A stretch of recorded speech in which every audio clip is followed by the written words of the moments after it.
ini loh juara harapan 2 gitu. Terus kita bertiga itu langsung nangis. Ibu kan tadinya kan apa-apa pakai uang ibu, kebutuhan rumah. Nah sekarang pakai uang saya. Itu bareng bapak dan ibu saya. Tapi saya tetap bangga punya orang tua, walaupun punya kekurangan.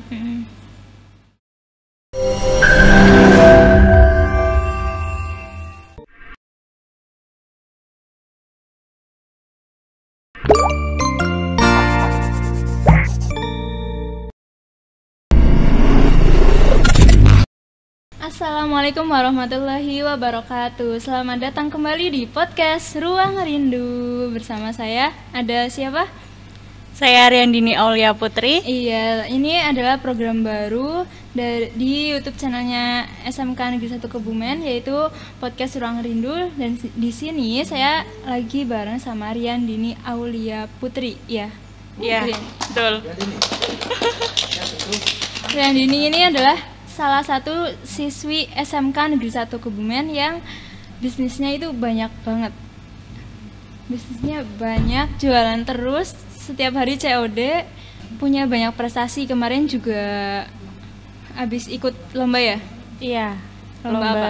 Lomba no drop ke SMK Jogja. Itu lomba apa?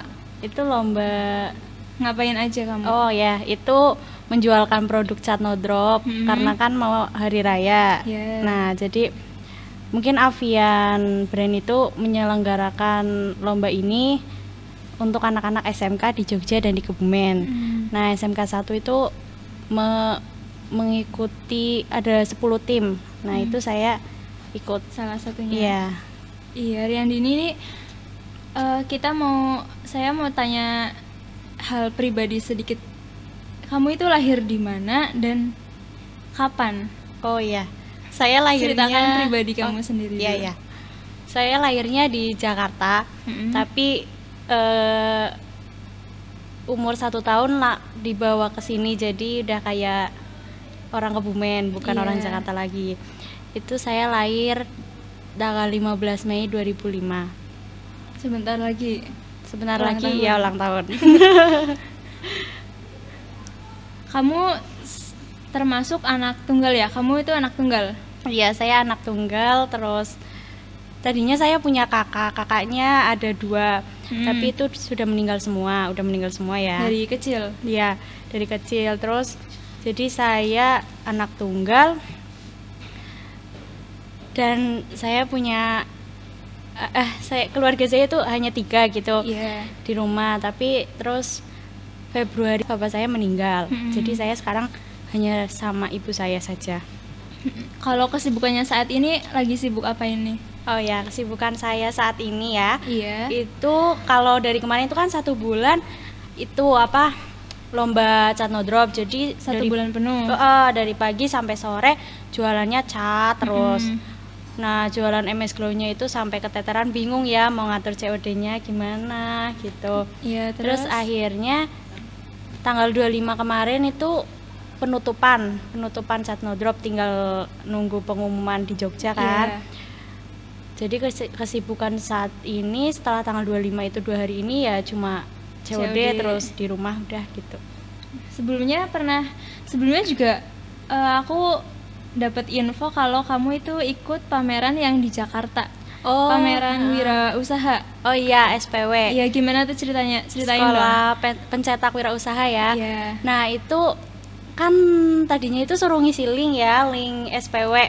Nah, saya ngisi, katanya yang punya usaha bisnis apa gitu suruh ngisi link itu. Nah, akhirnya saya ngisi. Terus habis itu saya itu dijadikan satu tim sama Eka dan Zulvia. Iya. Dengan guru pembimbingnya Bu Inung. Iya, terus nah, itu 3 bulan jualan gitu, laporan terus ke Bu Inung lah. Terus habis itu perwakilan ke Jakarta. Nah, di situ pas perwakilan ke Jakarta itu kan nggak tahu ya kalau itu apa ya, dikirain itu bukan lomba, kayak biasa cuma lapor-lapor aja. Nah ternyata waktu lagi dangdutan lagi dangdutan itu pas mau penutupan ya Bu Inung ya, itu apalah Bu Inung ke saya, Eka dan Zulfia. Iya. Ini loh juara harapan 2 gitu. Terus kita bertiga itu langsung nangis. Langsung nangis ya. Kenapa Pak? Itu iya nasional. Dari berapa tim ya Bu Inung? 300-an. Iya itu. Terus ya waktu itu, waktu sebelum Bu Inung ngasih tahu lomba apa juara itu kita bertiga nggak ngarepin apa-apa, karena nggak tahu kalau itu ternyata lomba. Iya, terus senang ya udah, terus ya seneng gitu. Dapat berapa hadiahnya? Oh, dapatnya itu 1.250.000, dipotong pajak, terus dibagi 4, habis itu dipakai buat jalan-jalan ke Solo, habis. Ya habis. Tapi senangnya itu bukan dilihat dari nominalnya, tapi pengalamannya. Iya, di sana senang ketemu banyak teman-teman dari Sumatera, dari Solo, dari mana aja gitulah. Iya. Ya, Andini ini selain berprestasi di sekolah, Riandini juga seorang siswi yang jago bisnis. Ya, udah dari lama kan bisnisnya? Bisnis jualan. Oh iya. Ya, itu awalnya gimana? Kok bisa yang tadinya mungkin kayak anak-anak yang lain nggak jualan, nggak ngapa-ngapain, ya cuma rebahan, kok tiba-tiba sekarang jadi Riandini yang mungkin hampir setiap hari itu COD. Mungkin waktu rebahannya yang nggak kebagian ya waktu rebahan. Itu gimana awal mulanya? Oh iya, awal mulanya itu waktu itu kan ini saya cerita nggak apa-apa ya? Iya. Oke. Itu waktu itu ya, tanggalnya lupa, puasa Ramadan, puasa hari pertama sahur itu bapak saya kan saya bangunin, nah suruh sahur, terus habis itu ke kamar mandi, nah di situ malah jatuh, terus dibawa ke rumah sakit koma. Nah terus ya gitulah pokoknya, dibawa ke rumah sakit koma, terus pulang 1 bulan di rumah sakit, terus akhirnya pulang. Nah di situ saya berpikir kayak, bapak saya kan stroke ya, ya masa iya saya minta uang jajan ke ibu saya, kan nggak mungkin kayak ya kalau misal uang jajan aja sih paling ya 10.000 lah ya sehari, tapi kan pengen beli itu minta juga kan Riko ya, karena kan karena kebutuhan bapak juga kan waktu itu banyak. Terus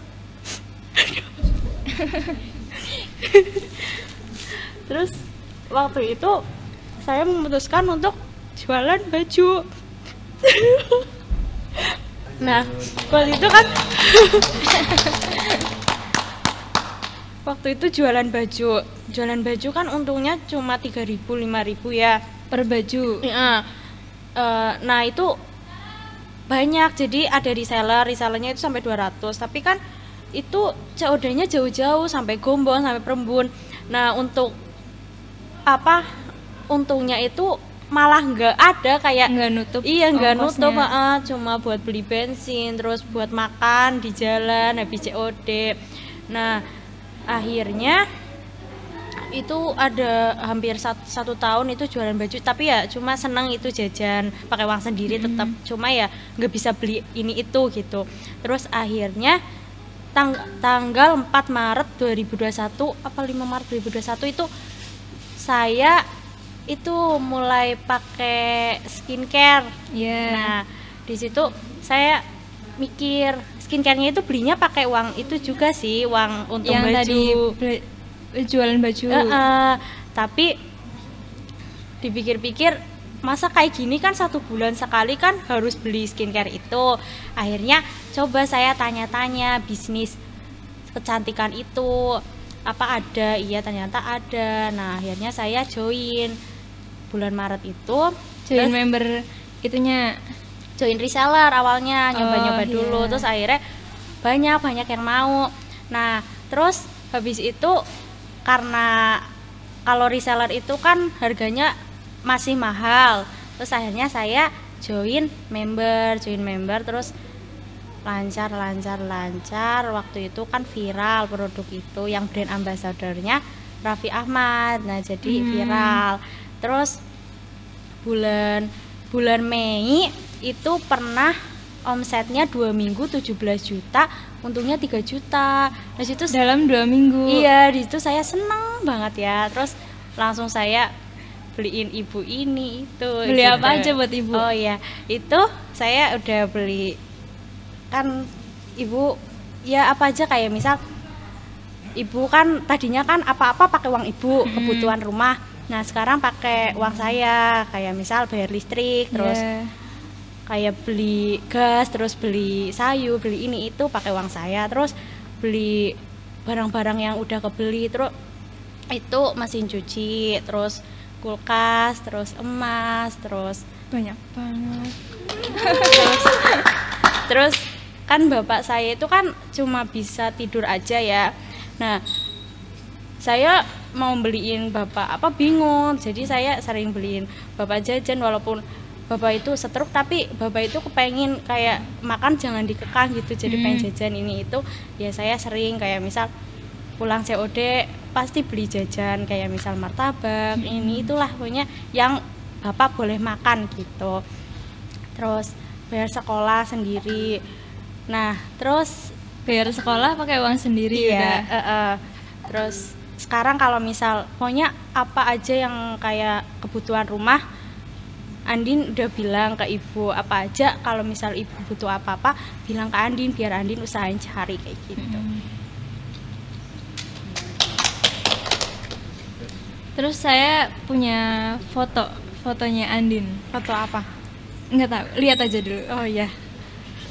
Oh ini itu, foto apa? Itu yang dapat itu juara harapan 2 nasional yang sama temen. Yang pameran tadi. Ya yang SPW, iya. Ya. Terus ada lagi. Oh iya itu. Oh itu saya kan jualan lip mat ya, lip mat yang nggak luntur buat makan dan minum. Nah itu udah merajalela di kantor sekolahan. Iya. Guru-guru SMK 1 iya. Terutama Bu Sari, Bu Inung itu udah beli, terus guru-guru lain juga gitu.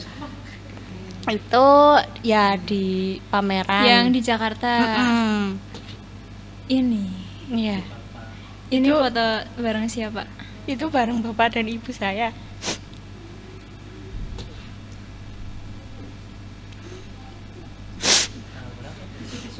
Ini foto pas kapan, Andin? Itu pas lebaran tahun lalu. Lebaran tahun lalu, hampir 1 tahun yang lalu ya. Kalau ibu tadi latar belakangnya kayak gimana kehidupannya? Ya ibu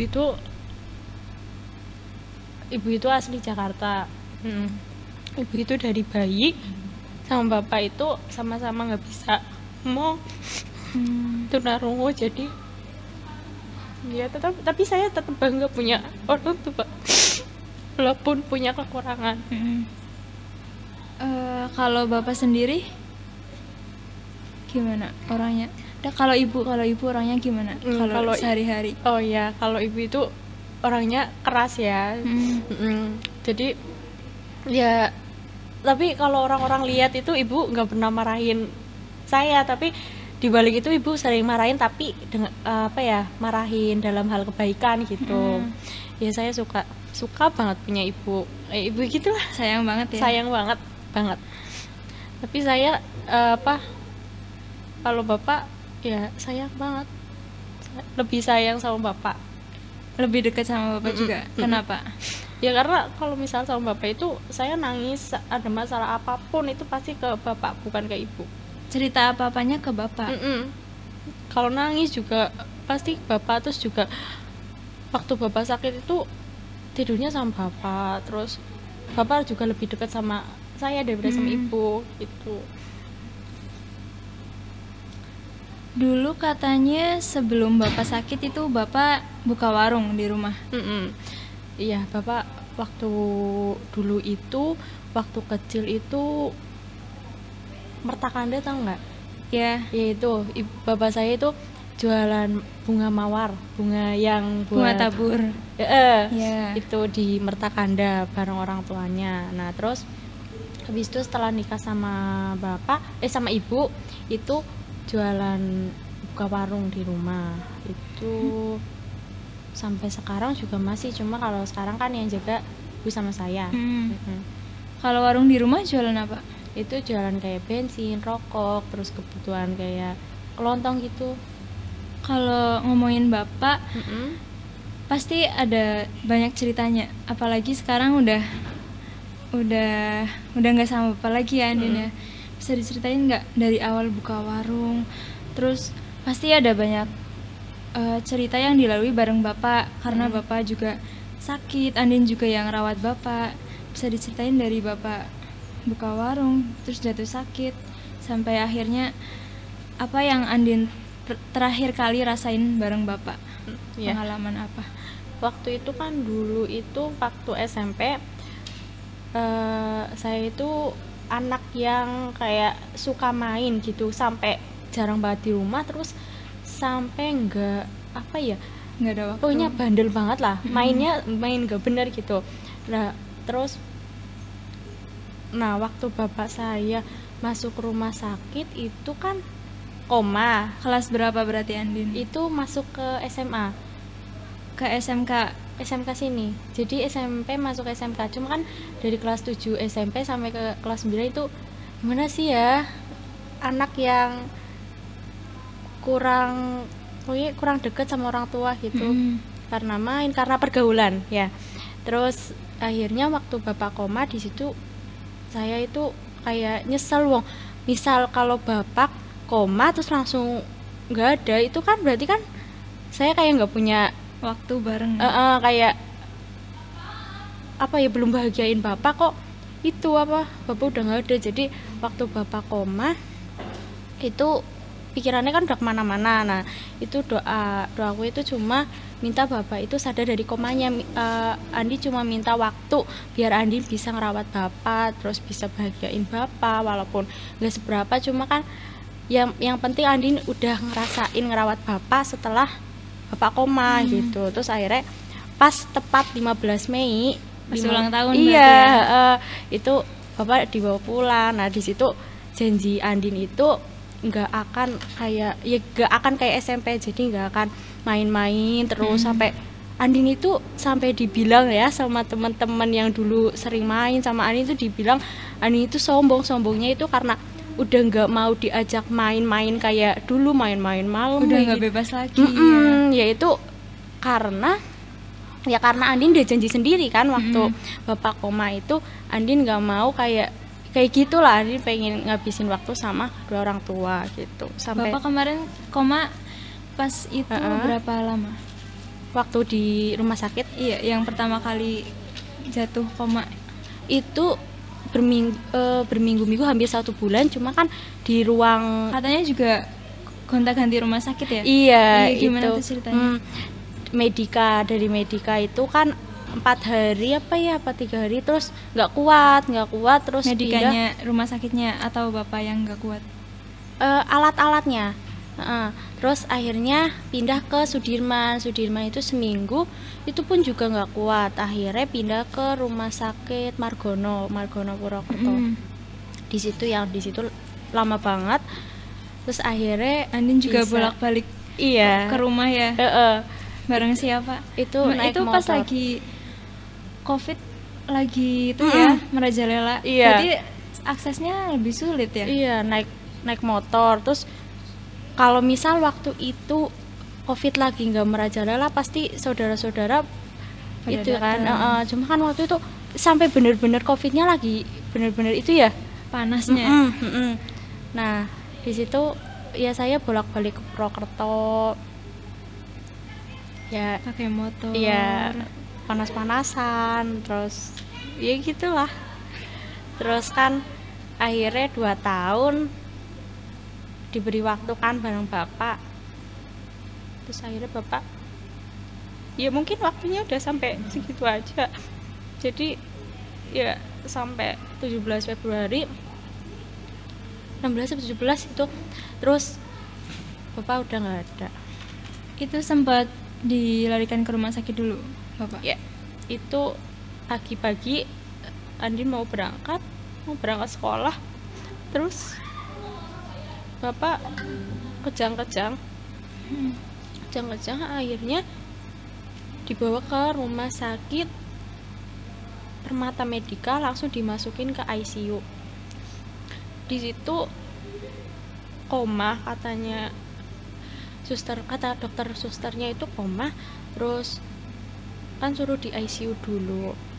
Terus ibu saya di rumah, saya di rumah sakit sendirian, tapi ya banyak yang nyamperin Andin, banyak yang nganter makanan, banyak yang nyupport ya.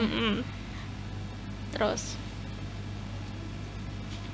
malam-malam Andin kan sendirian, itu posisi di ICU itu ada 3 pasien. Terus yang satu pulang maksudnya pulang dari ICU dipindah ke ruang biasa. Terus yang satu bayi meninggal. Nah, meninggalnya itu jam 8 malam. Terus dari jam 8 malam sampai jam 3 malam itu tinggal bapakku tok sama tinggal aku tok sendiri. Di situ ya kesepian banget ya, sendirian, terus nungguin bapak. Terus akhirnya dipanggil kan atas nama saudara, bapak Slamet Subowo, terus langsung masuk ICU. Terus habis itu kan masuk ICU. Nah, di situ susternya masih yang kayak gini lah, digini-giniin itu. Iya. Terus nggak ada 5 menit, terus dicek nadinya udah nggak ada. Terus ya sendirian lah, bingung ya. Terus kan suruh lagi meluk bapak ya, lagi doain bapak, malah disuruh keluar dulu ya mbak, ini mau dicopotin alat-alatnya. Terus akhirnya keluar, ya langsung teriak keras banget. Terus langsung nelponin bude, nelponin ibu, nelponin saudara yang jauh. Itu sampai nggak ada yang bisa dihubungin karena itu masih jam 3 pagi. Terus akhirnya ada juga budeku langsung sama tetanggaku langsung ke rumah sakit. Ya itu saya ngabarin kalau bapak udah nggak ada. Terus di rumah nyiapin ya itu. Ya 2 tahun itu udah, kamu udah ngerasa kalau kamu udah nempatin janjimu belum ke bapak? Udah seneng. Sebenarnya udah seneng kalau Adi tuh udah ngerawat bapak, udah buktiin kalau Adi itu bukan anak yang bandel gitu loh. Adi itu bisa jadi anak yang berbakti ke bapak gitu, walaupun cuma 2 tahun, karena sebelumnya itu kan Andin bandel banget.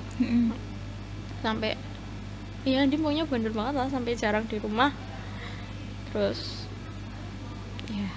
ya 2 tahun menurut Andin cukup, cuma kan ngerasa tetap masih kurang. Iya.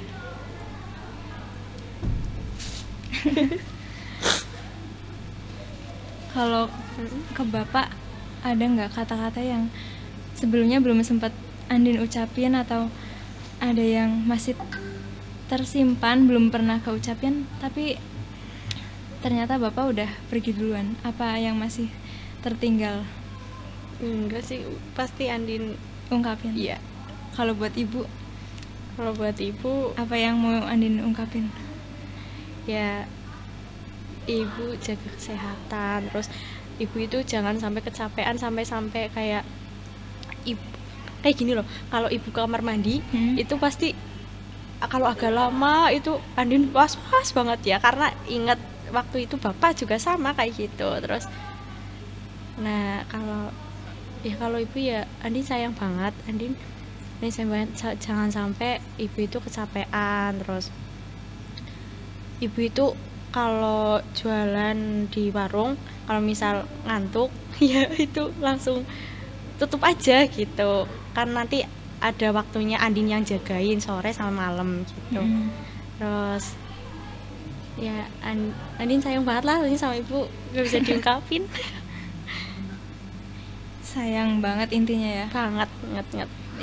Buat teman-teman yang belum tahu, Andin ini anak SMK Negeri 1 Kebumen jurusan Pemasaran, bisnis daring dan pemasaran. Ini kelas 11. Masih kelas 11, berarti masih ada 1 tahun lagi buat lulus dari SMK. Pasti lulus dari sini ada cita-cita, ada keinginan. Iya. Cita-citanya apa? Cita-citanya setelah lulus dari sini, kamu mau nerusin jadi apa atau mau kemana? Oh iya, itu Andin pengen banget itu jadi perawat. Cuma kan perawat itu kan kuliah ya. Nah, ibu itu bilang sendiri kalau ibu nggak ada biaya untuk mulai nguliahin Andin. Nah, Andin suruh cari sendiri. Nah, mulai sekarang Andin lagi ngumpulin uang untuk kuliah di Gombong. Soalnya pengennya sih di Semarang, cuma ibu nggak mau ditinggal, jadi di Gombong. Pengen jadi perawat. Terus ada keinginan lain terkait dengan bisnisnya sekarang? Apa ya? ya pengennya ya lancar sih. Cuma kan sekarang lagi down ya, karena produk ini itu yang satu itu udah nggak seviral dulu. Nah, yang satu malah lagi viral-viralnya. Ya pengennya semoga lancar terus, jadi biar Andin bisa kuliah gitu. Amin. Terus pesan buat teman-teman yang lain yang mungkin saat ini masih belum bisa memanfaatkan waktunya atau masih nyari-nyari jati diri mereka, kayak apa nih pesannya biar sama-sama sukses juga kayak kamu, walaupun mungkin nanti jalurnya berbeda atau nggak sama persis sama kamu, tapi apa yang mau kamu tularin, semangatnya atau apanya? Pesan buat teman-teman. Ya, untuk teman-teman jangan pernah menyia-nyiakan waktu. Terutama jangan menyia-nyiakan waktu untuk orang tua. Jadi kalau misal mumpung masih ada orang tua, ya habiskan waktumu dengan orang tua. Terus ya kalau misal suka jualan ya mulai jualan. Terus nanti uang untungnya ya jangan lupa untuk berbagi. Terus kalau masih kayak hari-harinya masih main-main terus kayak ya saya juga pernah gitu kan, 3 tahun main terus, nggak pernah belajar, nggak pernah di rumah, nggak pernah ngabisin waktu ada sama kehidupan orang tua di rumah. Iya, itu ya pokoknya kalau lagi kayak gitu, lagi dalam fase itu, semoga ya pokoknya jangan keburu nyesal gitu. Jangan nunggu nyesal baru sadar ya. Ya tetap semangat belajar, semangat dalam beraktivitas, terus jangan mudah menyerah. Udah ya. Mungkin itu aja teman-teman. Ini adalah sedikit cerita inspirasi dari teman kita Andin. Semoga bisa menularkan semangatnya, menularkan cerita suksesnya juga ke teman-teman yang lain. Semoga ini menjadi contoh yang baik buat kita semua. Kita tutup aja ya podcast ini, podcast Ruang Rindu. Semoga kita bisa ketemu lagi di acara podcast selanjutnya, tetap di podcast Ruang Rindu. Dadah. Terima kasih, dadah. Terima kasih, Adi.